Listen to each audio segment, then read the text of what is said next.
Begumpet airport లో bomb కలకలం రేపుతోంది. విమానాశ్రయంలో బాంబు ఉందంటూ ఒక అగ్గంతకుడి నుంచి మెయిల్ ద్వారా సమాచారం అంది. వెంటనే అక్కడ ఉన్నటువంటి ప్రయాణికులు మొత్తాన్ని కూడా అందరినీ బయటికి పంపించేశారు. అప్రమత్తమైనటువంటి Telangana special protection force CISF బలగాలు రంగంలోకి దిగాయి. ఎయిర్పోర్ట్ మొత్తాన్ని ఖాళీ చేయించారు. బాంబు బెదిరింపు కాల్ రాగానే, ఆ మెయిల్ ద్వారా సమాచారం రాగానే ఎయిర్పోర్ట్ నుండి ప్రయాణికులందరినీ కూడా ఒకసారిగా బయటికి పంపించేశారు. ఎయిర్పోర్ట్ మొత్తాన్ని కంట్రోల్లోకి తీసుకున్నారు, నిఘా వేశారు, అంతా సెర్చ్ ఆపరేషన్ కొనసాగిస్తున్నారు.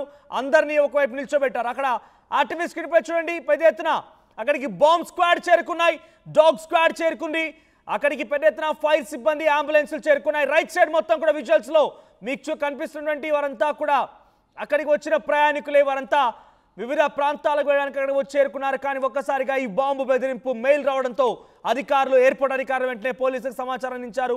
సిఐఎస్ఎఫ్ బలగాలు, స్పెషల్ ప్రొటెక్షన్ ఫోర్స్ రంగంలో దిగింది. అక్కడికి వెళ్ళిపోయినటువంటి sniffer dogs, bomb detection squads తో తనిఖీలు చేపట్టారు.